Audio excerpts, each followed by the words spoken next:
She asked, hijab, isn't that oppression? No, it's not oppression, it's covering. The women covering their heads or covering their bodies is not an oppression. Their husband didn't tell them to do that. Their fathers didn't tell them to do that. Their sons didn't tell them to do that. The imam didn't say to do that. God said, for the Muslim ladies, draw your clothing across your bosoms and do not allow your natural ornaments to be shown except to those within your family circle. What are the natural ornaments of women, in case you don't know what they are? Their breasts, their shapes that happen to be different than that of men, their hair, those adornments should be covered. Now, just in case Christian people don't remember, just 40 years ago, Christian women never went to church without covering their heads. It wasn't it. Isn't that true? Ask your grandmothers. And just 50 or 60 years ago, 20 years before that, a Christian woman would never come outside with a short skirt, even. Even the nuns themselves today have succumbed to modernity. Because the nuns who committed themselves to the church and a religious life, how did they dress? They're not Muslims. They covered themselves. They covered themselves with an outer garment, and nothing on them was seen except the face and the hands. So if that was accepted by Christianity, it was accepted by religion. That wasn't something just that Muslim women were told, but Jewish women, Christian women, and Muslim women were ordered to do that in their scriptures. Now the fact that the modern civilizations chose to tell women they don't have to wear that and they can wear bikinis doesn't mean that God is wrong and they are right. Now for the Muslim lady, the wearing of the hijab is a protection for her. It's a distinction for her. Yes, it is a uniform so that she will be known to be a Muslim. She would not be molested. She would not be insulted. And no need for a man to stare at her and look at her because there is nothing appearing of her that would cause any unnatural attraction. Therefore, it is more than likely she can come and go with decency and dignity, and that her natural ornaments will not create an inordinate liability for her, like so happens when you see women wearing jeans and clothing that seem as if they painted it on themselves. Now all you have to do is look at these two women and you can see the problems that exist. Now of course, it doesn't mean that every woman that doesn't cover herself completely, it doesn't mean that she's immoral. It doesn't mean that.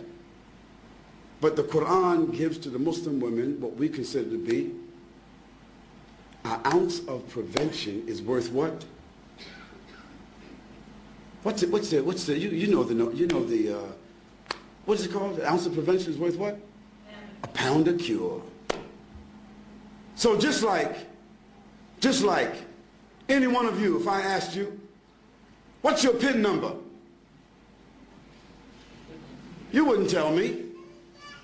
If I came to visit you in your house, you wouldn't have your certificates of deposit in front of me. You wouldn't have your jewels in front of me. You wouldn't have your stack of money or your savings in front of me, distributed just because I'm a friend and everything should be transparent. No, you have those valuables in a place that is safe. Might be a bank, might be a safety deposit box. Well, that's just money. That's just tangible things. So don't blame us and don't blame God if he tells us that our mothers and our wives and our daughters, that they should be covered and in a safe place. The person asked about segregation. Why do Muslim women, why are they segregated? They're not segregated. They're not segregated. They're separated. There's a difference between segregation and separation.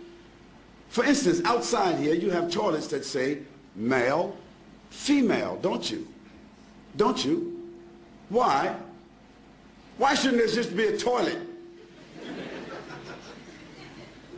Because there are sensitivities that we as moral, decent, dignified, educated people accept, that there are sensitivities and privacy that the female would like to have as opposed to just walking into an open toilet.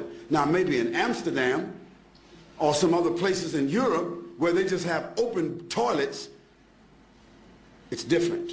But in most cases in the world, in most places in the world, they select to have a male and a female toilet. Why? Because there's the inherent inclination of human beings to provide sensitivity for women and sensitivity for men. Now in Islam, for us, it's not a matter of being inherent. It is something which is God-given inspiration to do what? To separate the sexes. That means the genders.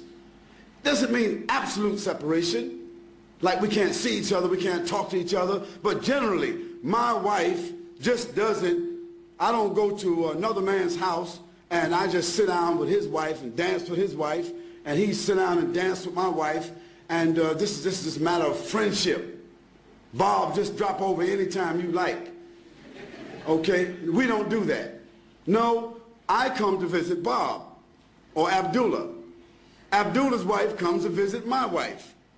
I don't socialize with his wife, and he doesn't socialize with my wife. Although there may be occasions where we eat together, our families socialize together, but generally, after boys and girls reach the age of 7, the Prophet said, even if they're brothers and sisters, separate them from the bed. And when they get to the age of menstruation and they realize another level of consciousness, then give them separate rooms. What to do what? To preserve and protect them from tendencies that human beings have, tendencies that has manifested itself in civilizations where they don't do that protection. So we are obeying Almighty God. That's what we're doing. And sometimes we just have to believe what God orders us to do and benefit from the medicine. Sometimes when we don't follow what God tells us to do, then we see later on the reasons why. So we don't apologize for that. We say that it brings us dignity, it brings us distinction. Whether it be the hijab of the women or the separation of the men and the women, it brings us distinction, it brings us dignity and protection and morality, additional morality. That's why we do it.